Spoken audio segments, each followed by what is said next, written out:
The Punjabi community is known for its great hospitality, putting on big colourful parties with plenty of delicious food and a lot of alcohol. Strictly speaking, practising Sikhs aren't allowed to drink alcohol, but this BBC survey found that almost 2/3 do, and more than a quarter said someone in their family had had a problem with alcohol. If it was really bad, I wouldn't have the children in the house. They'd stay over somewhere, or I'd take them out for their tea, or we'd go away to my mum and dad's.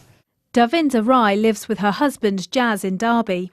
During the early part of their marriage, Jazz was an alcoholic, drinking as much as a litre of spirits a day. My lad was, I remember when he was only probably 4 or 5, he'd plead with me not to go out. You know, my daughter was older. Without saying anything, she was yelling out to me, "Dad, don't have a drink, don't go out." It breaks you a little bit. Well, actually a lot. He'd be there making noises or banging doors or just shouting, just because he could.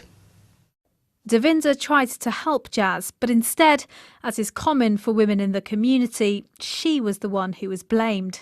It's the first thing they do when something goes wrong in a marriage or a family. It's the woman's fault straight away, because they never want to put the blame on the person. They just try to think of alternatives or different reasons why, but never the actual real reason that they're an addict.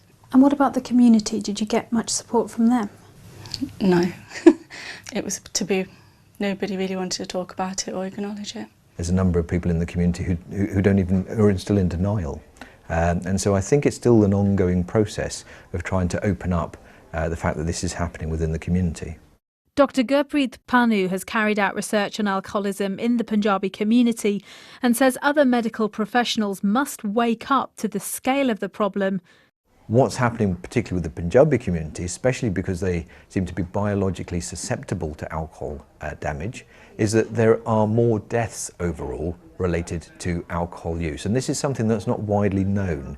What sits underneath that are all the social problems that also occur. So what we know is that alcohol is related to domestic violence, it's related to difficulties that children experience, it's related to unemployment, financial problems, it's related to road traffic accidents, it's related to violent crime and so forth. So there's all this hidden social illness that's also present. So what contributes to this big drinking culture? Many believe the tradition of huge, boozy wedding celebrations could play a part. In the Punjabi culture, to be a good host, you know, you've got to put out a decent amount of alcohol. It's all laid on for free. That's part of the hospitality thing. Even those people that would normally drink in moderation, you know, they find themselves, well, you know what, it's here, it's free, it's meant to be enjoyed, why not? You know, who's going to count the units?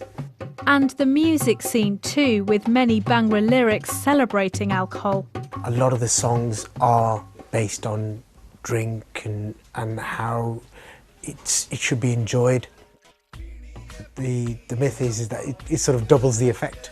You know, you're drinking and you're dancing and you're listening to somebody telling you that, yeah, you're drinking and you're dancing and you're having a good time. Ego and the machoism and, you know, look at me, I can put away X amount of booze, I'm a bigger man than you are.